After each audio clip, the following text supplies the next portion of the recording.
लोकसभा चुनाव के लिए उत्तर प्रदेश में भारतीय जनता पार्टी के उम्मीदवारों की लिस्ट को लेकर राष्ट्र राजधानी दिल्ली स्थित तो भारतीय जनता पार्टी के मुख्यालय में आज बैठक होगी। इस बैठक में उत्तर प्रदेश के मुख्यमंत्री योगी आदित्यनाथ, डिप्टी सीएम ब्रजेश पाठक और उप मुख्यमंत्री केशव प्रसाद मौर्य भी मौजूद रहेंगे।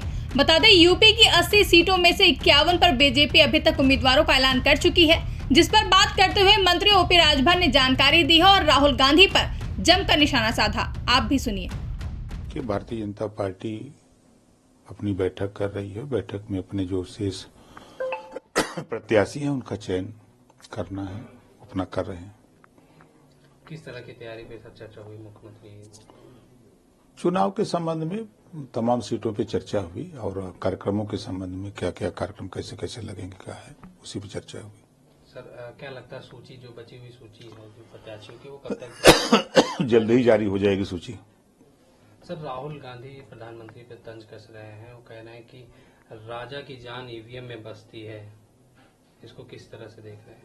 वो लोग जान गए हैं कि चुनाव के बाद हम लोग क्या बोलेंगे। वो समझ गए हैं कि सरकार तो बनी नहीं, हम लोगों को हारना है, तो इस नाते पहले से ही वो रट लगाए हैं। जब वो चुनाव जीते तब तो ईवीएम खराब नहीं थी। हारते हैं तो खराब है, जीतते हैं तो अच्छा है। वो जहां से चुनाव जीते ईवीएम से नहीं जीते हैं, तो वहां ईवीएम नहीं काम, वहां खराब कर दी गई। तो ये विपक्ष के लोगों की चाल है और कुछ नहीं है। इसके साथ राहुल गांधी कह रहे हैं कि जो सरकारी एजेंसियां हैं, ईडी, सीबीआई, आयकर विभाग, इन सब जो है दबाव बना रही है। ये इसका शक्ति के रूप में प्रयोग किया जा रहा है। भाजपा इसका शक्ति के रूप में प्रयोग कर रही है विपक्ष को दबाने में। इसको किस तरह से देखते हैं? 350 करोड़ रुपए में निकल रहे हैं, तो ईडी स्वतंत्र एजेंसी अपना काम कर रही है, उससे राजनीति से क्या लेना देना है। सर, चुनावी बॉन्ड को लेकर कांग्रेस लगातार भाजपा पर 800 करोड़ से ज्यादा रुपए मिले। देखिए, अब कांग्रेस पार्टी जो बात कह रही है, चुनावी बांड है क्या? चुनावी बांड जो पैसा देता है वो जब अपना लेखा जोखा प्रस्तुत करता है तो वो दाखिल करता है, जो पार्टियों को मिलता है पार्टी अपना आय व्यय का लेखा जोखा जो प्रस्तुत करते हैं उसमें दाखिल करता है। एक खुलासा होता है। और पार्टियां पहले था कि 1100 ले लिया, सब अपने पास दिखा दिया, 1000 अपने पास रख लिया, तो उस पर रोक लगे, इस नाते लोग परेशान हैं और कोई बात नहीं है। सर, प्रधानमंत्री नरेंद्र मोदी कहते हैं कि ये संयोग देखिए कि इस बार चुनाव के नतीजे 4 जून को आने वाले हैं और पूरा देश कह रहा है कि 400 के पार। सही कह रहे हैं, 4 जून 400 पार तो पहले बता दिए, जब चुनाव आयोग का जिस दिन हुआ उसी दिन प्रधानमंत्री जी सही कह रहे हैं। जनता कह रही है, हम लोग क्या करें। सर, कपिल सिब्बल कह रहे हैं कि पश्चिम बंगाल में 7 चरणों का चुनाव साबित करता है कि चुनाव आयोग सरकार के लंबे हाथ है।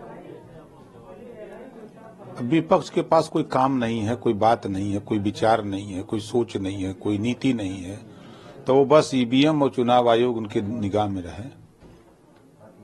सर, समाजवादी पार्टी के राष्ट्रीय अध्यक्ष अखिलेश यादव भारत जोड़ो न्याय यात्रा की तारीफ कर रहे थे कल, और सर उसके साथ साथ में जो कल महाराष्ट्र में जो उनका समापन था भारत जोड़ो न्याय यात्रा का, उसमें अखिलेश यादव शामिल नहीं दिखाई दिए, गए नहीं। किस तरह अब उनका विषय क्यों नहीं गए तो वो बता सकते हैं। उनके योजना से हम लोगों से क्या मतलब है। इंडिया गठबंधन को आप किस तरह से देखते हैं लोकसभा चुनाव?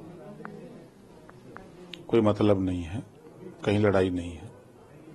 रिजल्ट आएगा, आप देखिएगा 4 जून को 400 पार, इंडिया गठबंधन सब गंगा उस पार।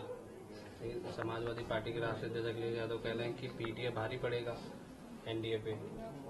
तो वो तो काहे दिक्कत है, 4 जून आ ही रहा है नजदीक, अब तो ऐलान हो ही गया है, तो टाइम आ ही रहा है। 4 जून को देख लेंगे, सब लोग देखेंगे, पूरा देश पूरी दुनिया देखेगी।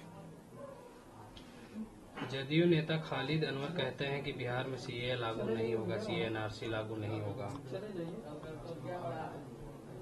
वो पूरे देश के लिए लागू हुआ है, प्रदेश सरकार से कोई मतलब ताल्लुकात नहीं है।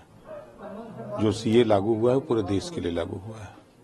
जो एनआरसी की बात कर रहे हैं उस पर कोई चर्चा नहीं है। ब्यूरो रिपोर्ट, इंडिया पब्लिक खबर। फिलहाल के लिए इस खबर में बस इतना ही। देश और दुनिया की ऐसी ही तमाम बड़ी खबरों के लिए हमारे YouTube चैनल को सब्सक्राइब करें और बने रहें इंडिया पब्लिक खबर के साथ।